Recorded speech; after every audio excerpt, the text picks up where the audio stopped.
الحمد لله الذي ليس كمثله شيء وهو السميع البصير الذي خلق الإنسان وعلمه البيان وشرفه على سائر الحيوان بالنطق والبيان.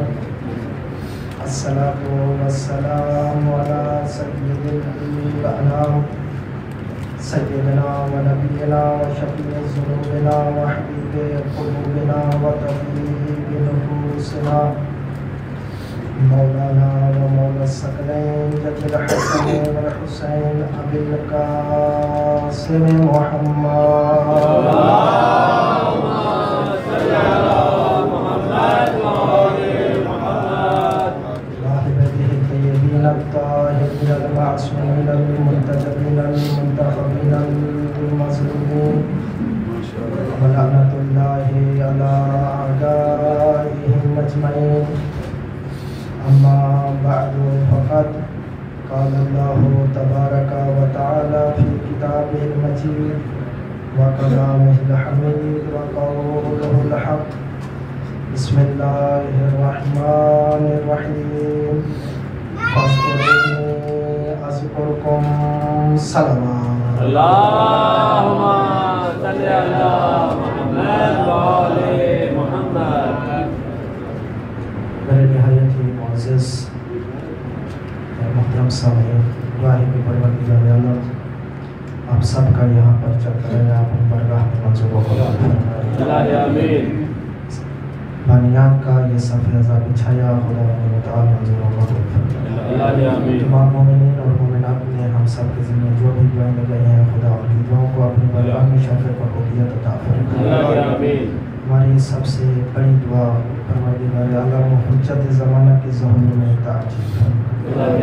اپنی اپنی دعاؤں کی قبولیت اور صحب العصر و زمان کی آمد اور سلامتی کے لیے بلند ترین صلوات. اللہم صلی علی محمد و آل محمد. سامعین محترم، بزرگان گرامی، شیعان حیدر قرار، محبان آل ابا، عزاداران سید الشہداء، وقت بھی بہت ہو چکا ہے اور گرمی کی بھی شدت ہے. زیادہ وقت نہیں لینا بلکہ عبادت کی نیت سے چند لمحات آپ کی نفیس اور مقدس سماعتوں کو اپنی طرف متوجہ کرنا چاہتا ہوں. ساری تمہید چھوڑ دی ہے، اپنی گفتگو کی طرف بڑھنا چاہوں گا. پروردگار عالم قرآن مجید میں ارشاد فرما رہا ہے فاذکرونی اذکرکم، کہ تم میرا ذکر کرو میں تمہارا ذکر کروں گا. یعنی بالکل مختصر ترین یہی کہوں گا تمہید میں کہ یہ خدا کا وعدہ ہے کہ جو بھی خدا کے ذکر کو بلند کرے گا خدا اس کے ذکر کو بلند کر دے گا. جو مخلوق ہونے کی حیثیت سے خدا کا ذکر کرے گا خدا خالق ہونے کی حیثیت سے اس کا ذکر کرے گا. جو فرش پر بیٹھ کر خدا کا ذکر کرے گا خدا عرش پر اس کا ذکر کرے گا. جو فرش پر اس کا ذکر کرے گا مخلوق خدا میں اس کا ذکر کرے گا خدا عرش پر ملائکہ میں اس کا ذکر کرے گا. تو پوری تمہید کا مختصر جملہ یہی ہے کہ یہ خداوند متعال نے وعدہ فرمایا ہے کہ یہ میرا خالق ہو کر میری مخلوق سے وعدہ ہے کہ جو کوئی بھی میرا ذکر کرے گا میں خالق ہو کر وعدہ کرتا ہوں میں اس کا ذکر کروں گا. تو قبلہ واقعہ کربلا امام حسین علیہ السلام نے خداوند متعال کی ذات کے لیے ذکر خدا کی بقا کے لیے امام علیہ السلام نے یہ قربانی دی.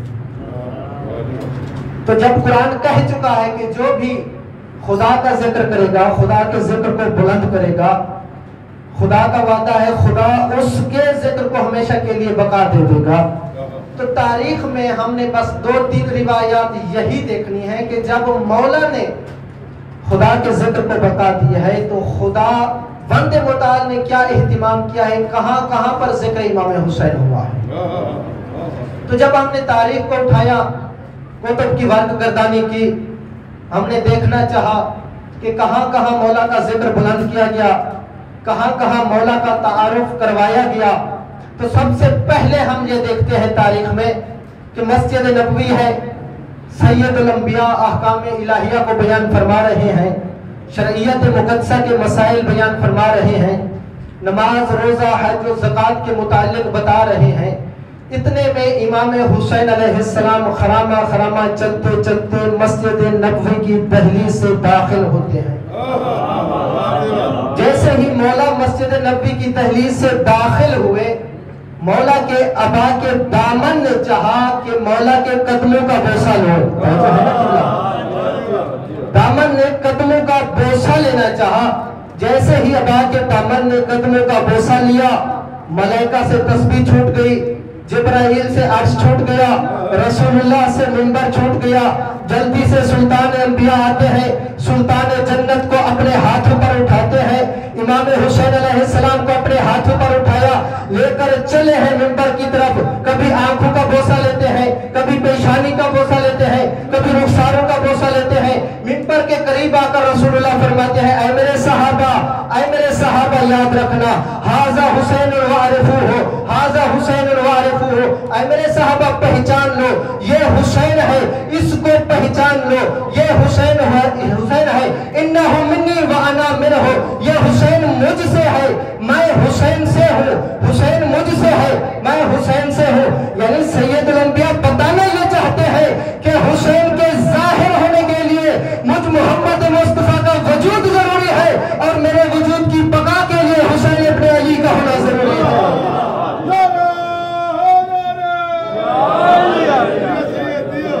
رسول اللہ کے وجود کی بقا کے لیے امام حسین علیہ السلام کا ہونا ضروری ہے۔ پھر مولا نے امام حسین علیہ السلام کے فضائل پڑھنا شروع کر دیے، مولا نے تمام احکام الہیہ کو چھوڑ دیا۔ مولا فرماتے ہیں، اے میرے صحابہ یاد رکھنا، انہو فی الجنہ، ابوہ فی الجنہ، امہو فی الجنہ، جدہ فی الجنہ، جدتہ فی الجنہ۔ مولا فرماتے ہیں، اے میرے صحابہ یاد رکھنا، یہ میرا بیٹا حسین، یہ میرا نواسہ حسین، یہ خود بھی جنتی ہے، اس کا بابا بھی جنتی ہے، اس کی ماں بھی جنتی ہے، اس کا دادا بھی جنتی ہے، اس کا نانا بھی جنتی ہے، اس کی دادی بھی جنتی ہے، اس کی نانی بھی جنتی ہے۔ پھر مولا نے آپ کی فضیلت کو بیان کیا۔ مولا فرماتے ہیں، فقط اس کا خاندان جنتی نہیں ہے، بلکہ محبہ فی الجنہ، وہ محب و محبی ہے فی الجنہ۔ جو بھی حسین سے محبت کرے گا وہ بھی جنت میں جائے گا، اور جو محب حسین سے محبت کرے گا وہ بھی جنت میں جائے گا۔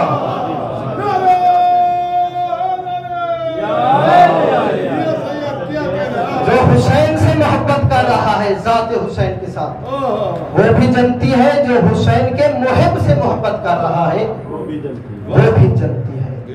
فاذکرونی اذکرکم، خداوند متعال نے یہ اہتمام کیا ہے کہ ذکر حسین تا قیامت باقی رہے گا۔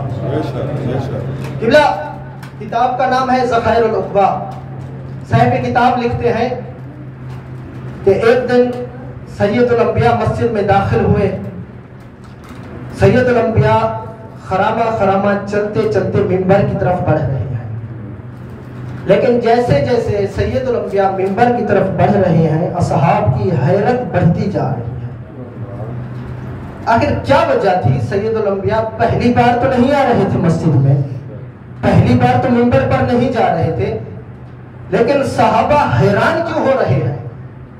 تو صاحب کتاب نے لکھا، سید الانبیاء کے شان مبارک پر امام حسین علیہ السلام سوار۔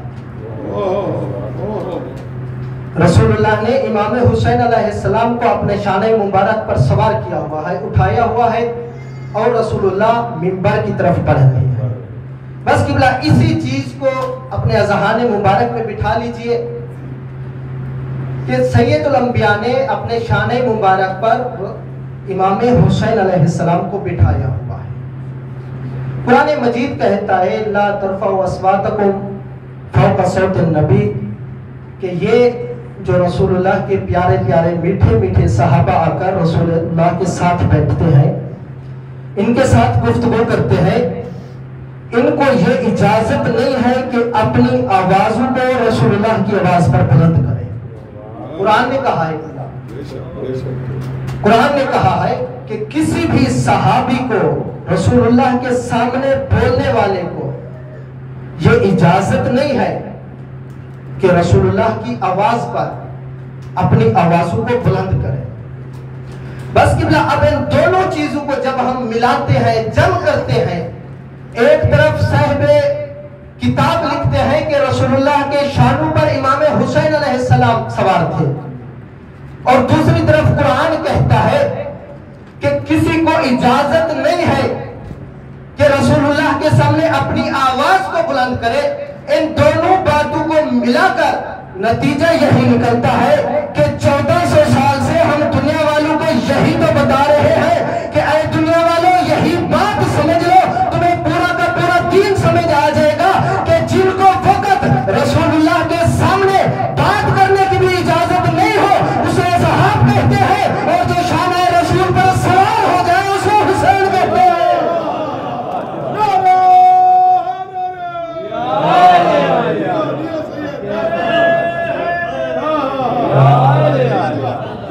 یہی ہم سمجھا رہے ہیں قبلہ. بس یہی مختصر سا جو 10 ہی لمحوں میں بات سمجھنے کے لیے تیار ہو جائے لوگ، یہی ہم سمجھا رہے ہیں.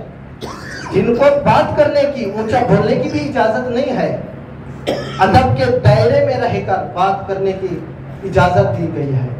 اونچی بات بھی نہیں کر سکتے وہ اصحاب ہیں، اور جو خود شان رسول اللہ پر سوار ہو جائے وہ اہل بیت ہیں. یہ تو قبلہ فقط ایک روایت ذکر کی ہے کہ رسول اللہ امام حسین علیہ السلام کو مسجد میں لے کر آئے اپنے شان مبارک پر اٹھا کر. بارہا روایات موجود ہیں. کبھی رسول اللہ امام حسین علیہ السلام کو سیدہ زہرا سلام اللہ علیہا کے گھر میں اپنے شان مبارک پر سوار کرتے ہیں. کبھی عید کے دن رسول اللہ صلی اللہ علیہ وآلہ وسلم مدینہ کی گلیوں میں جا کر بتاتے ہیں کہ اے میرے صحابہ دیکھ لو کہ یہ میرے نواسے ہیں. اپنے شان مبارک پر سوار کر کے رسول اللہ نے بتایا. اور جب کسی نے کہا کہ کتنی ہی خوبصورت اور اچھی سواری ہے امام حسن اور امام حسین علیہ السلام کی، تو رسول اللہ نے فوراً ڈانٹ کر یہی کہا کہ خدا تیرا منہ توڑے، تجھے سواری تو نظر آ رہی ہے، سوار کتنے بلند ہے یہ کیوں نہیں نظر آتا.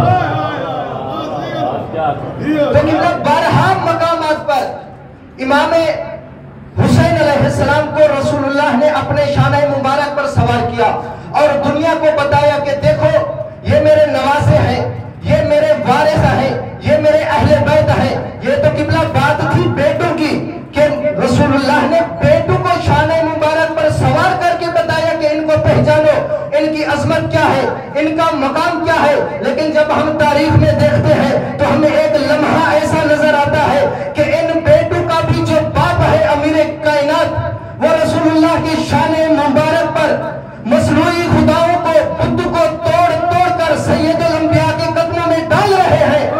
سید الانبیاء نے سوال کر لیا کہ یا علی آج اس مقام پر تم سوار ہو کہ جو ہر کسی کو نصیب نہیں ہوتا، یا علی کیسا محسوس کر رہے ہو؟ تو امیر کائنات مسکرا کر فرماتے ہیں یا رسول اللہ آج میں اس عظیم معراج پر فیض ہوں. اگر آج میں علی اپنے ابی طالب چاہوں تو عرش الہی کو چھو سکتا ہوں.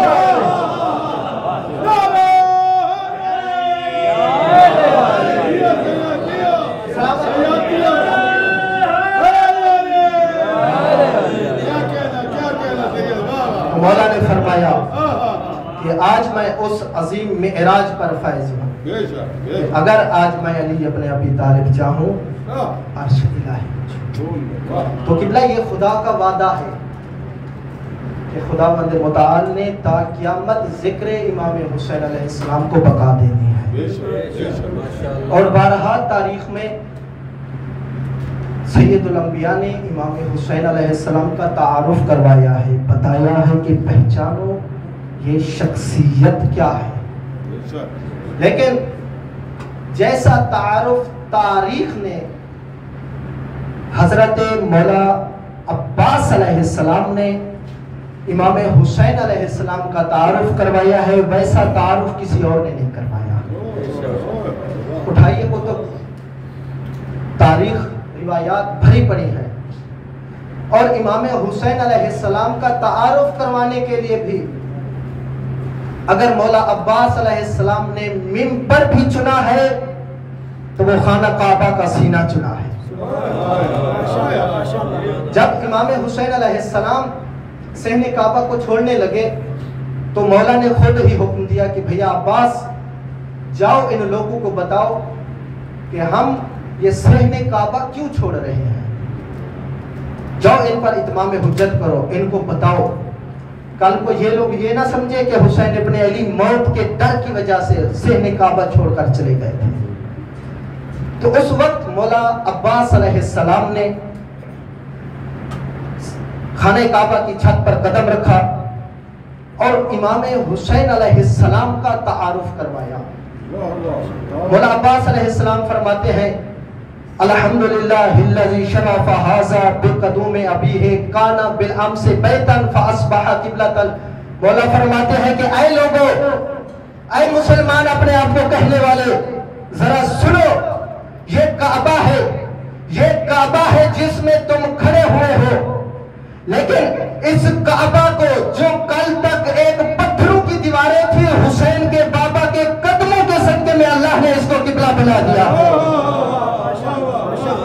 پھر مولا فرماتے ہیں ایھا الکفرۃ الفجرۃ، اے بدترین کافرو، اے بدترین فاجرو. قبلہ سوچنے کی بات ہے، یہ کوئی میدان جنگ نہیں تھا کہ مولا فرما رہے ہیں. تاریخ اٹھا کر دیکھیے، یہ الفاظ موجود ہیں. میدان جنگ نہیں تھا کہ مولا عباس فرما رہے ہیں. مولا عباس بھی آپ جیسی میرے جیسی کوئی عام شخصیت نہیں ہے کہ انہوں نے ایسے الفاظ بول دیے، نہیں، بلکہ شخصیت بھی معرفت شخصیت ہے، عظیم شخصیت ہے، معصوم شخصیت ہے. منصوص من اللہ اگرچہ نہیں ہے لیکن معصوم شخصیت ہے. تو مولا نے یہی الفاظ کہے ایھا الکفرۃ الفجرۃ، اے بدترین کافرو، اے بدترین فاجرو. اب میرا سوال یہ ہے، میدان جنگ تو نہیں تھا، کربلا کا صحرا بیابان تو نہیں تھا کہ مولا عباس کافر اور فاجر کے لفظ استعمال کر رہے ہیں. وہ لوگ جن کے لیے مولا عباس نے یہ لفظ استعمال کیے وہ صحن کعبہ میں موجود تھے، ظاہری طور پر حاجی تھے، احرام بھی پہنا ہوا تھا، لیکن مولا فرما رہے ہیں ایھا الکفرۃ الفجرۃ، اے کافرو، اے فاجرو. تو قبلہ پتہ یہ چلا جس طرح علی ابن ابی طالب کا دشمن اگر بزم رسول اللہ میں بھی موجود ہو تو اس کے لیے پتھر نازل ہو جاتا ہے، بالکل اسی طرح اگر حسین کا دشمن صحن کعبہ میں بھی کھڑا ہو تب بھی کافر اور فاجر کہلاتا ہے.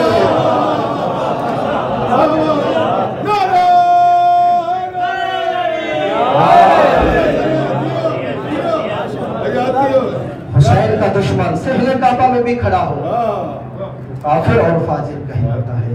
پھر مولا فرماتے ہیں اے رسول اللہ کی امت کے بھٹکے ہوئے لوگوں، اتصدون طریق الامام اتصدون طریق البیت لامام البررہ. اے لوگوں، کیا تم اس شخص کا راستہ روک رہے ہو جو اس کعبے کا بھی امام ہے. مولا عباس علیہ السلام امام حسین علیہ السلام کا تعارف فرما رہے ہیں، تم اس کا راستہ روک رہے ہو جو اس کعبے کا بھی امام ہے. پھر مولا فرماتے ہیں لولا حکم اللہ الجلیۃ واسرارہ العلیۃ. اگر خداوند متعال کی حکمت اس میں پوشیدہ نہ ہوتی، اگر راز الہیہ پوشیدہ نہ ہوتے، اگر لوگوں کے لیے امتحان نہ ہوتا، اگر یہ خدا کا فیصلہ نہ ہوتا تو تم دیکھتے حسین کے آنے سے پہلے یہ کعبہ جس کا طواف کر کے تم اپنے آپ کو بہت عظیم محسوس کر رہے ہو، یہ کعبہ خود پرواز کرتا اور حسین اپنے علی کا طواف کرنا شروع کر دیتا.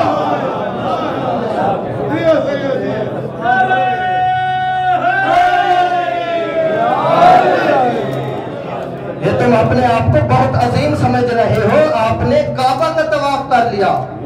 اگر حکمت الہی نہ ہوتی، خدا کا فیصلہ نہ ہوتا تو یہ کعبہ خود پرواز کرتے ہوئے حسین ابن علی کا طواف کرتا. پھر مولا فرماتے ہیں دنیا کے کونے کونے سے لوگ چل کر آتے ہیں اور ان کی خواہش اور کوشش اور تمنا یہی ہوتی ہے کہ حجر اسود کا بوسہ لیں. مولا فرماتے ہیں دنیا کے لوگ حجر اسود کا بوسہ لے کر اپنے آپ کو خوش نصیب سمجھتے ہیں، لیکن حجر اسود کی تمنا یہ ہے کہ حجر اسود حسین ابن علی کے ہاتھوں کا کا بوسہ لے. حجر اسود حسین ابن علی کے ہاتھوں کا بوسہ لے. پھر مولا فرماتے ہیں کہ اے امت رسول اللہ کے بھٹکے ہوئے لوگوں، اگر میرے مولا کی مشیت الہی کے تابع نہ ہوتی، اگر میرے مولا مجھے اجازت دے دیتے تو میں کعبہ کی چھت سے تمہارے اوپر ایسے وار کرتا جیسے ایک شکاری باز اپنے شکار کے اوپر وار کرتا ہے. پھر مولا فرماتے ہیں اے بھٹکے ہوئے لوگوں، تم اس کا راستہ روک رہے ہو، تم ان کو موت سے ڈرا رہے ہو جن کا بچپن موت سے کھیلتے ہوئے گزرا ہے. جن کا بچپن، مولا عباس کے خطبے کے جملے ہیں، جن کا بچپن موت سے کھیلتے ہوئے گزرا ہے، تم ان کو موت سے ڈرا رہے ہو. وہ تو بچپن کی بات تھی، وہ بچپن میں موت سے کھیلتے تھے، اب تو ان کا شباب آ چکا ہے. ان کا شباب جب آ چکا ہے تو ان کی شجاعت کا کیا عالم ہوگا. تو مولا نے یہاں پر بتایا کہ یہ امام حسین ابن علی اس لیے صحن کعبہ کو نہیں چھوڑ رہے کہ ان کو موت سے ڈر لگتا ہے، نہیں، بلکہ یہ تو بچپن میں موت کے ساتھ کھیلنے والے ہیں. صحن کعبہ کو اس لیے چھوڑ رہے ہیں تاکہ اس کعبہ کی حرمت پامال ہونے سے بچ جائے. یہ مولا نے بتایا کعبہ کی حرمت کو بچانے کے لیے سید الشہداء صحن کعبہ کو چھوڑ رہے ہیں. تو یہ قبلہ مختصر تعارف تھا جو امام حسین علیہ السلام کا تعارف مولا عباس علیہ السلام نے بیان کیا. تو یہ خدا کا وعدہ ہے کہ تا قیامت ذکر امام حسین علیہ السلام باقی رہنا ہے. ایک کی ایک حدیث سن لیجئے. امام حسین علیہ السلام نے خود بہت سارے مقامات پر خطبے ارشاد فرمائے. مولا نے اپنا تعارف بھی بیان فرمایا اور آخر میں امام حسین علیہ السلام نے ایک خطبہ دیا. اس خطبے میں مولا فرماتے ہیں اے کوفیو، اے شامیو، تم جانتے ہو کہ تم نے کس کا راستہ روکا ہے، تم جانتے ہو کہ تم کس کے مقابلے میں آئے ہو، تمہیں کچھ پتا ہے، تمہیں معلوم ہے کہ میں کون ہوں. اس وقت مولا اپنا تعارف کرواتے ہوئے مولا فرماتے ہیں من لہو ابن کا ابی، من لہو امن کا امی، من لہو جدن کا جدتی. مولا فرماتے ہیں کہ تم سب میں کون ایسا ہے جس کا باپ میرے بابا جیسا ہو، جس کی ماں میری ماں جیسی ہو، جس کا دادا میرے دادا جیسا ہو، جس کا نانا میرے نانا جیسا ہو. مولا فرماتے ہیں میری ماں کا نام فاطمہ الزہرا ہے، میرے بابا کا نام علی ابن ابی طالب ہے، میرے نانا کا نام سید الانبیاء ہے. پھر مولا نے یہاں پر بیان فرمایا اے کوفیو، اے شامیو، مجھے پہچانو میں کون ہوں، میں کس کا بیٹا ہوں. میں اس کا بیٹا ہوں جب تمہارے باپ دادا لات منات عزا کا سجدہ کر رہے تھے، میرا باپ علی ابن ابی طالب تب بھی وحدانیت کو سجدہ کر رہا تھا. مولا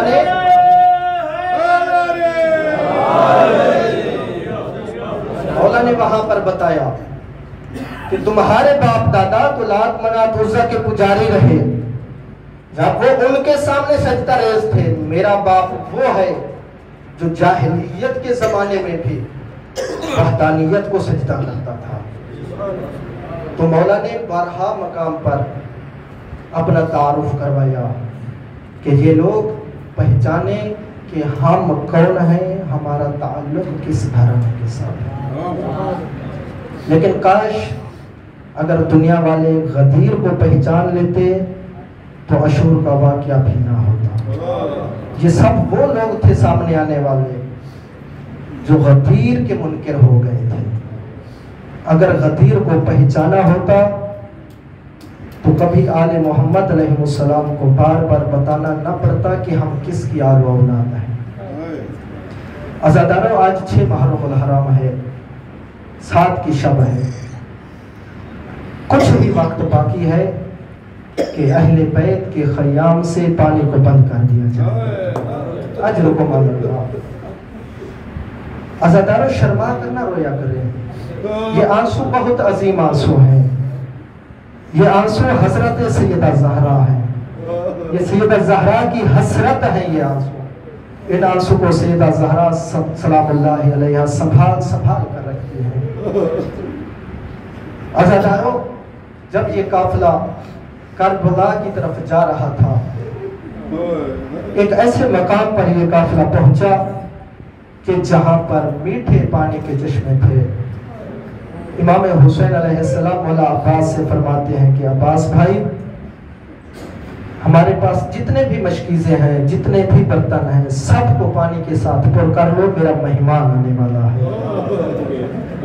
عزیزان، مولا عباس نے دست ادب جوڑ کر عرض کیا، مولا ہمارے قافلے کے مطابق تو پانی موجود ہے، لیکن حکم امام ہے۔ مولا عباس علیہ السلام نے تمام مشکیزیں، تمام برتن پانی کے ساتھ پر کر لیے۔ ابھی کچھ ہی سفر گزرا تھا، مولا کے قافلے میں سے ایک صحابی نے صدا بلند کی، اللہ اکبر۔ مولا قریب آ کر کہتے ہیں، اے بندہ خدا، بے شک خدا بہت عظیم ہے، لیکن یہاں پر صدا بلند کرنے کی کیا وجہ ہو سکتی ہے؟ وہ بندہ کہتا ہے، مولا سامنے دیکھیے، شاید ہم کسی آبادی کے قریب پہنچ چکے ہیں، سامنے دیکھیے درختوں کی ٹہنیاں لہرا رہی ہیں۔ مولا رو کر فرماتے ہیں کہ اے بندہ خدا، اے میرا صحابی، جو سامنے دکھائی دے رہا ہے یہ درختوں کی ٹہنیاں نہیں لہرا رہی، دشمنوں کے نیزے لہرا رہے ہیں۔ اجرکم علی اللہ۔ عزیزانو، جناب حر کے قافلے سے ملاقات ہوئی، جناب حر کا قافلہ سامنے آیا تو 1000 کا لشکر تھا جناب حر کے پاس۔ تاریخ یہ کہتی ہے شدت پیاس سے جناب حر کا قافلہ اتنا نڈھال ہو چکا تھا، حیوان تو حیوان، انسانوں کی زبانیں بھی شدت پیاس سے باہر نکلی ہوئی تھی۔ جیسے ہی ملاقات ہوئی، مولا حسین فرماتے ہیں، عباس بھیا میں نے کہا تھا نا میرا مہمان آنے والا ہے، میرا مہمان پہنچ چکا ہے، تمام مشکیزوں کے منہ کھول دو۔ عباس یاد رکھنا، انسان تو انسان ہے، حیوان بھی جب تک پیٹ بھر کے پانی نہ پی لے، حیوانوں کے سامنے بھی پانی کو اٹھانا نہیں ہے۔ عزیزانو، علی نامی شخص ہے، حر کے قافلے میں ہے، یہ روایت کرتا ہے کہ میں شدت پیاس سے اتنا ضعیف کمزور ہو چکا تھا کہ مجھ سے چلا بھی نہیں جا رہا تھا، قافلے کا آخری فرد تھا میں، اگر کچھ منٹ تک مجھے پانی نہ ملتا تو میری روح پرواز کر جاتی۔ یہ شخص کہتا ہے کہ میں بالکل آخر میں تھا، میری آنکھیں شدت پیاس سے بند ہو چکی تھی، میری آنکھیں نہیں کھل رہی تھی۔ جیسے ہی میں وہاں پر پہنچا جہاں قافلہ رکا ہوا تھا، مجھے دکھائی نہیں دے رہا تھا، میں سن رہا تھا امام حسین علیہ السلام نے خود ایک مشکیزے کو اٹھایا، میرے قریب آ کر کہتے ہیں، اے بندہ خدا پانی پی، حسین ابن علی تمہیں پانی پلانے آیا ہے۔ یہ شخص کہتا ہے میری آنکھیں نہیں کھل رہی تھی، میرے ہاتھ حرکت نہیں کر رہے تھے کہ میں پانی پی سکوں، لیکن کریم کربلا کریم ابن کریم نے ایک ہاتھ کے ساتھ مشکیزے کے تسمے کو پکڑا، ایک ہاتھ سے مشکیزہ اٹھایا، دوسرا ہاتھ میرے منہ کے قریب کیا اور مظلوم کربلا فرماتے ہیں، اے بندہ خدا پانی پی لے، شدت بڑی مشکل والی چیز ہوتی ہے، اے بندہ خدا پانی پی لے۔ عزیزان، دنیا کو ہم یہی تو سمجھا رہے ہیں کہ حسین نے 1000 کے لشکر کو پانی پلایا، پیٹ بھر کر پانی پلایا، 3 بار پانی پلانے کا حکم دیا۔ کیا 1000 کے لشکر میں ایک بندہ بھی ایسا نہ تھا جو 2 بوند پانی کا دے دیتا حسین کا لشکر بچے؟ اجرکم اللہ۔ عزیزان، 2 بوند اگر پانی کے مل جاتے حسین کا لشکر بچ جاتا۔ عزیزان، جب تمام شہداء کربلا شہید ہو چکے، نظر یمیناً و شمالا، مظلوم کربلا نے دائیں بھی دیکھا بائیں بھی دیکھا، ہائے من ناصر لینصرنا کی صدا کو بلند کیا، ہائے کوئی میرا مددگار، ہائے جو میری نصرت کر سکے، کوئی ایسا ہے جو زہرا زادیوں کی پردوں کی حفاظت کر سکے۔ عزیزان، ہائے من ناصر لینصرنا کی صدا کا بلند ہونا تھا۔ خیال میں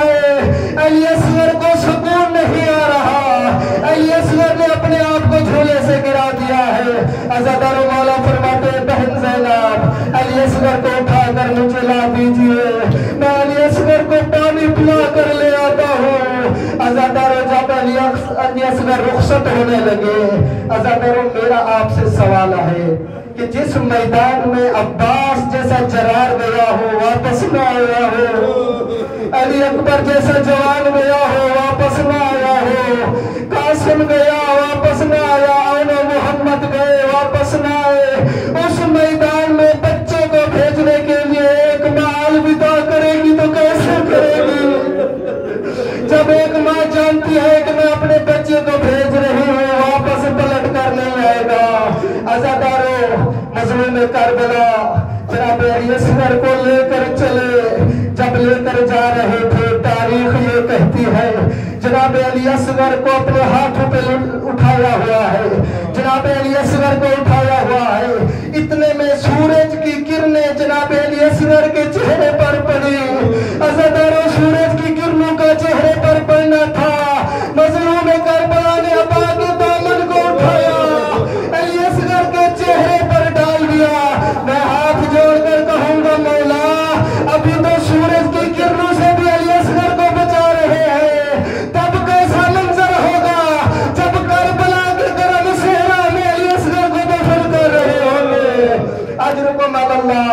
عزاداروں مظلوم کربلا میدان میں پہنچے، میدان میں پہنچ کر مولا نے کہا اے کوفیو، اے شامیو، افلا ترون کیف یتوضا، اے کوفیو کیا تم دیکھ نہیں رہے کہ میرا بچہ اس قدر شدت پیاس سے نڈھال ہے کہ اگر منہ کھولتا ہے تو بند نہیں کر سکتا، اگر بند کرتا ہے تو کھول نہیں سکتا، کیا تم دیکھ نہیں رہے اگر 2 بوند پانی کی مل جائے میرا علی اصغر بچ جائے گا۔ عزاداروں ایک ملون آگے بڑھا، آگے بڑھ کر کہتا ہے حسین پانی خود پینا چاہتے ہو نام بچے کا کر رہے ہو۔ عزاداروں اپنے ہاتھوں پر جناب علی اصغر کو مولا مظلوم کربلا نے بلند کیا اور مولا فرماتے ہیں اے علی اصغر تم عیسیٰ سے کم تو نہیں ہو، اپنے باپ کی صداقت کی گواہی دو۔ عزاداروں جیسے ہی جناب علی اصغر کو بلند کیا، جناب علی اصغر نے اپنی خشک زبان کو خشک لبوں پر پھیرنا شروع کیا، الاتش الاتش کی صدائیں بلند ہوئی، فوج یزید میں کوہرام بپا ہوا، لوگ کہنے لگے کہ اگر ہماری دشمنی ہے تو حسین کے ساتھ ہے، یہ ششما کا بچہ اس کے ساتھ ہماری دشمنی نہیں ہے، 2 بوند اگر پانی کی دی جائے تو علی اصغر بچ جائے گا۔ عزاداروں جیسے ہی یہ کوہرام بپا ہوا، ابن سعد حرملہ کے قریب آ کر کہتا ہے حرملہ کیا دیکھ رہے ہو، ہم جیتی ہوئی جنگ ہار جائیں گے، اقطع کلام حسین کہ حسین کے کلام کو قطع کرو۔ عزاداروں یہ حرملہ نے ایسا تیر اٹھایا جو زہر میں ڈوبا ہوا تھا، اتنا بڑا تیر تھا جو بڑے جانور کے لیے استعمال ہوتا تھا۔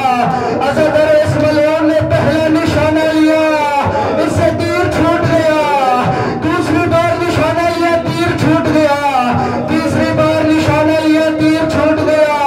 حرملہ کے قریب آ کر اپنے ساتھ کہتا ہے حرملہ تم اپنے آپ کو بڑے تیر انداز کہتے ہو، ایک چھوٹے سے بچے کا بھی نشانہ نہیں لے سکتے۔ حرملہ کہتا ہے اپنے ساتھ ذرا تیر کو بھی دیکھ، جب میں نشانہ لیتا ہوں تو خیام سے ایک آواز آتی ہے حرملہ اپنے تیر کا وزن بھی دیکھ میرے شریر کا وزن۔ عزاداروں اس ملعون نے تیر کا نشان لیا، جیسے ہی اس ملعون کا تیر مارنا تھا فانقلب الصبی علی یدیہ، علی اصغر اپنے باپ کے ہاتھوں پر تڑپ گیا، ذبح من الاذن الی الاذن، اس تیر نے پہلا کام کیا، علی اصغر کو ایک کان سے دوسرے کان تک ذبح کر دیا۔ عزاداروں علی اصغر ایسے تڑپ رہے تھے جیسے ایک پرندے کو ذبح کر کے زمین پر چھوڑ دیا جائے تو تڑپنا۔